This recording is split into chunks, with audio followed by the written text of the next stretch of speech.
বিসমিল্লাহির রহমানির রহিম। প্রিয় সাংবাদিক ভাই ও বোনেরা, আসসালামু আলাইকুম। সবাইকে মাহে রমজানের শুভেচ্ছা। আপনারা জানেন যে রমজান শেষের দিকে পবিত্র ঈদুল ফিতর সমাগত। এই পবিত্র ঈদুল ফিতরকে সামনে রেখে বিভিন্ন পেশাজীবী সম্প্রদায় এই মেগাসিটি রাজধানী ঢাকা ছেড়ে তাদের স্ব গ্রামের বাড়ির দিকে ছুটে চলছে। এবং এই বিভিন্ন উৎসব আমাদের যে বিশেষ করে এই দুই ঈদের সময় প্রচুর পরিমাণে বিভিন্ন পেশাজীবী মানুষ এই রাজধানী ঢাকা ছেড়ে বলা যেতে পারে একই সময় অল্প সময়ের মধ্যে গ্রামের দিকে ছুটে চলে।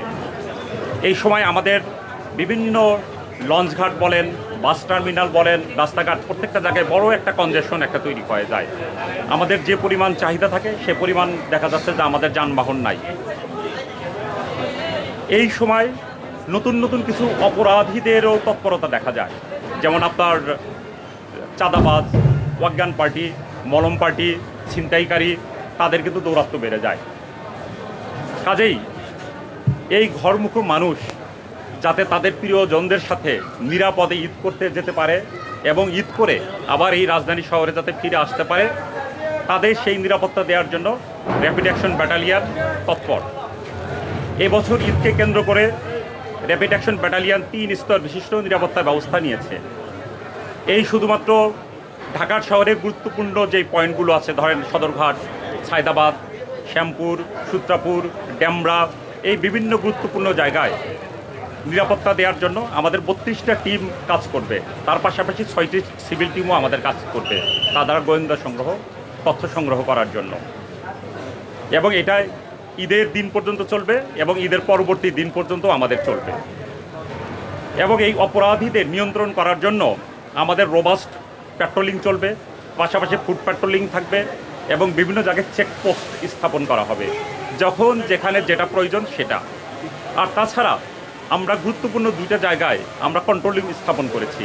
আপনারা জানেন, অলরেডি অনেকেই দেখেছেন যে এই সদরঘাট লঞ্চ টার্মিনালে আমাদের একটা কন্ট্রোল রুম স্থাপন করা আছে, সায়দাবাদ বাস টার্মিনালে একটা কন্ট্রোল রুম স্থাপন করা আছে। এইখানে কোনো যাত্রী যদি কোনো প্রকারের হয়রানির শিকার হয়, যদি দেখা যাচ্ছে যে তাদের কাছ থেকে বেশি টাকা আদায় করা হচ্ছে টিকিটের মূল্য হিসেবে, তাহলে তারা আমাদের কন্ট্রোল রুমে অভিযোগ করবে, আমরা তাৎক্ষণিকভাবে আমরা ব্যবস্থা নেব। আর যাত্রী সাধারণের নিরাপত্তার জন্য 24 ঘন্টা 24/7 আমাদের র্যাপিড অ্যাকশন ব্যাটালিয়নের টিম মাঠে থাকবে। আর আপনারা জানেন, এই ঈদকে কেন্দ্র করে আমাদের আভিযানিক কর্মতৎপরতাও অনেক বৃদ্ধি পেয়েছে। আমরা গত পরশুদিনেও আমরা একটা বিদেশি পিস্তল আমরা উদ্ধার করলাম। আমরা বিপুল পরিমাণে গোলা বারুদ আমরা এই মাসে আমরা উদ্ধার করেছি। তাছাড়া মাদক চক্র যারা, তারাও এই সময় দেখা যায় তৎপর। আমরা বিপুল পরিমাণে মাদক দ্রব্যাদিও আমরা উদ্ধার করেছি। কাজেই আমাদের যে জনসাধারণ যাতে নিরাপদে ঈদ উদযাপন করতে পারে, তার পরিবারের প্রিয়জনদের সাথে সাক্ষাৎ করতে পারে, তাদের যতটুকু নিরাপত্তা দেওয়ার প্রয়োজন, অন্যান্য আইন শৃঙ্খলা রক্ষাকারী বাহিনীর পাশাপাশি র্যাপিড অ্যাকশন ব্যাটালিয়ন মাঠে থাকবে সব সময়। সবাইকে ধন্যবাদ।